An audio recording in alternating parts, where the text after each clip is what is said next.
कभी ऐसा प्लेस देखा है जहां पहुंचते ही हवा बदल जाए? मैसूर से मैंगलोर जाते वक्त मिडवे एक जगह आती है। ठंडी हवा, कॉफी की खुशबू, एवरग्रीन हिल्स। ये है कुर्ग, कर्नाटक का स्मॉलेस्ट डिस्ट्रिक्ट। जैसे ही रोड्स हिल्स में घुसने लगती है, हर तरफ एवरग्रीन रेन फॉरेस्ट और कॉफी एस्टेट्स दिखते हैं। इसीलिए कुर्ग को लैंड ऑफ रोलिंग हिल्स और कॉफी कंट्री भी कहा जाता है। मॉनसून में यहाँ हेवी रेनफॉल होती है, इसलिए सितंबर से मार्च बेस्ट सीजन माना जाता है विजिट करने के लिए।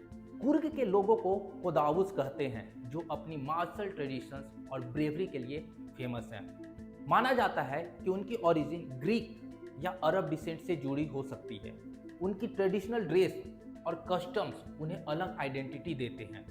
इंडियन आर्मी का कुर्ग रेजिमेंट इंडिया का सबसे डेकोरेटेड रेजिमेंट में से एक है और इंडिपेंडेंट इंडिया के first army chief general Cariappa भी कुर्ग से थे।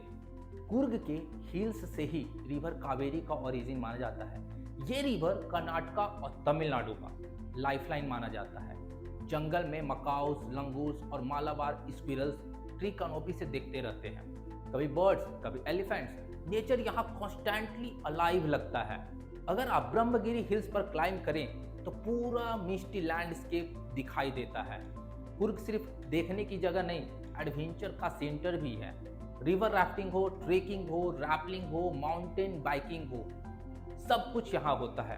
और अगर शांति चाहिए, नियर बाई बाइलुका पे में इंडिया का लार्जेस्ट तिब्बतियन सेटलमेंट है। वहाँ बुद्धिस्ट मॉन्क्स और मोनेस्ट्रीज पीसफुल एटमॉस्फेयर क्रिएट करते हैं। Bylakuppe largest Tibetan settlement in India है। शाम को जब फॉग धीरे धीरे हिल्स पर उतरती है और नीचे कावेरी बह रही होती है, तो समझ आता है कुर्ग सिर्फ एक टूरिस्ट स्पॉट नहीं, ये natural beauty, martial tradition, culture और एडवेंचर का परफेक्ट ब्लेंड है।